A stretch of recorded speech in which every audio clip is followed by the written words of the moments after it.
लेकिन आखिरकार ऐसा कौन सा कारण है कि जब पूरा का पूरा योगदान हमारे होमगार्ड के साथी भी देते हैं, और मैं जहां तक समझता हूं कि जितना रिस्क लेकर के सड़कों पर खड़े होकर के ट्रैफिक संचालन से लेकर के रात के अगर कभी भी अतिरिक्त पुलिसकर्मी की जरूरत पड़ती है तो उसकी भरपाई भी हमारे होमगार्ड के जवानों से की जाती है।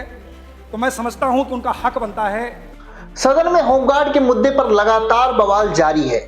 आज एक बार फिर समाजवादी पार्टी के विधायक संदीप सिंह जोर शोर से होमगार्ड्स के मुद्दों को उठाया। उनके वेतनमान की बात हो, मेडिकल क्लेम की बात हो, होमगार्ड्स की भर्ती प्रक्रिया की बात हो या फिर उनके इंश्योरेंस की बात हो, तमाम मुद्दों पर संदीप सिंह ने सरकार से जवाब मांगा, जिस पर मंत्री जी ने जो जवाब दिया वो काफी हैरान कर देने वाला था। वो आपको जवाब भी सुनवाएंगे, वो सवाल भी सुनवाएंगे। उससे पहले हम आपको होमगार्ड्स के बारे में कुछ बता दें कि जो होमगार्ड जवान होते हैं वो कानून व्यवस्था बनाए रहने में महत्वपूर्ण भूमिका निभाते हैं। अक्सर सड़कों पर, चौराहों पर, सरकारी दफ्तरों में और आपातकालीन सेवाओं में वो हमेशा तैनात दिखते हैं। वे पुलिस विभाग के सिपाहियों के साथ कदम से कदम मिलाकर ड्यूटी भी निभाते हैं। लेकिन जब बात सुविधाओं की आती है तो उन्हें याद दिलाया जाता है कि वे सिर्फ होमगार्ड्स हैं।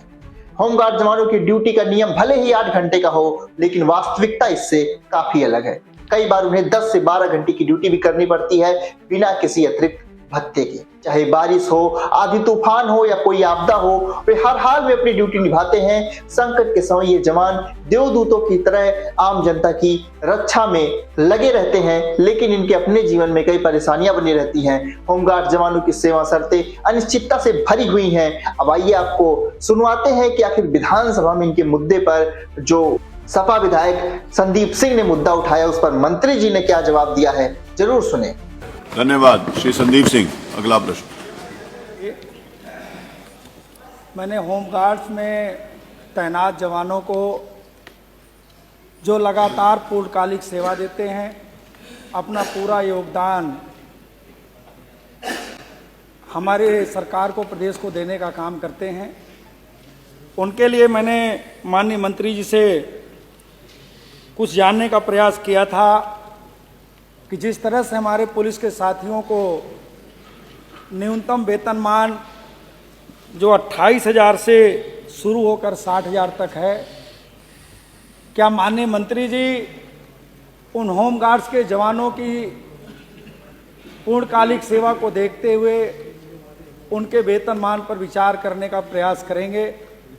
उनका एक वही पुराना जवाब कि मैं इतना देता हूं।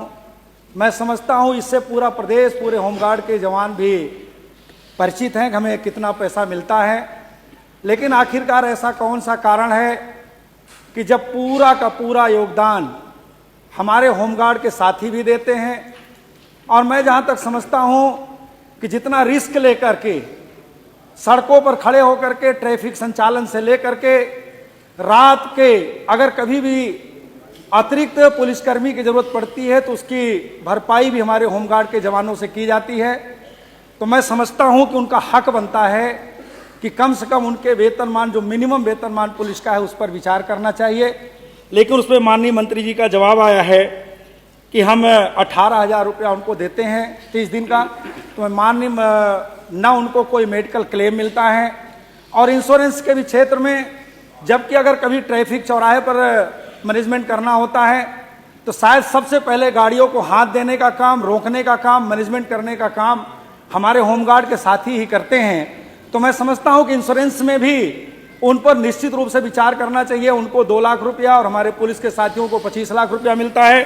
तो मैं माननीय अध्यक्ष जी, आपके माध्यम से माननीय मंत्री जी से सिर्फ इतना जानना चाहता हूं कि क्या उनके वेतनमान पर विचार करने का काम करेंगे, बढ़ाने पर विचार करेंगे कि नहीं करेंगे? दूसरा, जो उनको कोई मेडिकल क्लेम नहीं मिलता, वो कम पैसे भी पाते हैं, कोई उनके परिवार को भी क्लेम नहीं मिलता, कोई मेडिकल के इलाज की सुविधा नहीं है, क्या उस पर उनको और उनके परिवार को मेडिकल क्लेम देने, मेडिकल की सुविधा देने पर विचार करेंगे? माननीय अध्यक्ष जी, मैं एक बात और आपके माध्यम से माननीय मंत्री से कहना चाहता हूं कि जब आपने स्वीकार कर लिया कि आपके पास अभी पद रिक्त हैं, तो माननीय मंत्री जी, हम आपसे जानना चाहते हैं कि इन पदों की भर्ती कब तक करेंगे, और नहीं करेंगे तो क्यों नहीं करेंगे?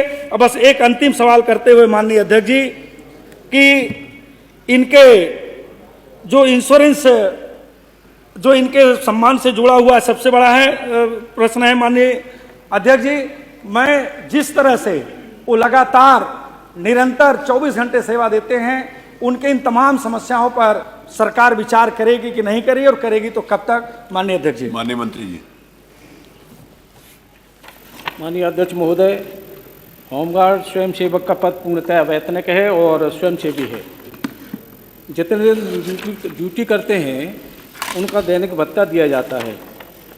17 में जब माननीय मुख्यमंत्री जी के नेतृत्व में सरकार बनी, प्रथम बार फिर भी हमारे माननीय मुख्यमंत्री जी ने चिंता की और प्रथम बार 27/8/2018 में, जब उससे पहले 375 रुपये मिलते थे, उनको 125 रुपये बढ़ा करके 500 रुपये प्रतिदिन किया।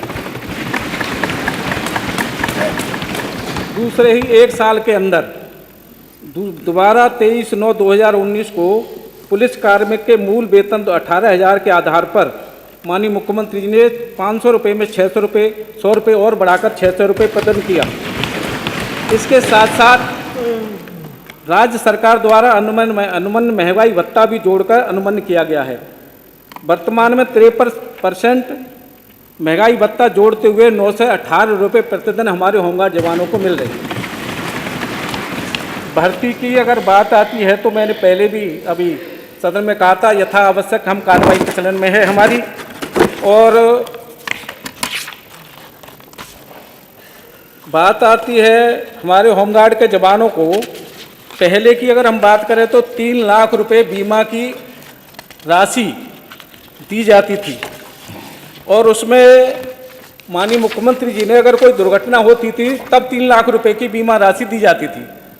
उसमें भी सालों लग जाते थे, लेकिन माननीय मुख्यमंत्री जी ने उस 3 लाख रुपए की जो बीमा राशि थी, 5 लाख रुपए अनुग्रह राशि हमारा सरकार ने देने का काम किया है। और वो भी हमारा होमगार्ड का जवान, वो पहले 3 लाख रुपए थे तो ड्यूटी पे अगर तो कोई दुर्घटना होती थी तब था, लेकिन आज हमारा होमगार्ड का जवान घर पे है, चाहे रास्ते में कहीं भी है, तो 5 लाख रुपए की अनुग्रह राशि उनको तत्काल दी जाती है।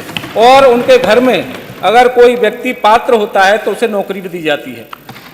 साथ ही हमने उनको बैंकों से टाई अप किया है। बैंकों से टाई अप करके 5 लाख रुपए की सरकार की अनुग्रह राशि और 25 लाख रुपए से लेकर के 40 लाख रुपए तक हमारी बैंक देती है, और हमारे होमगार्ड का जवान का 1 रुपया भी उसमें कहीं कटता नहीं है। इसे ऐसे हमारे होमगार्ड के जवानों को 30 लाख से 45 लाख रुपए तक मिल जाता है। ये हमारी प्रक्रिया है सरकार की। प्रश्न का 9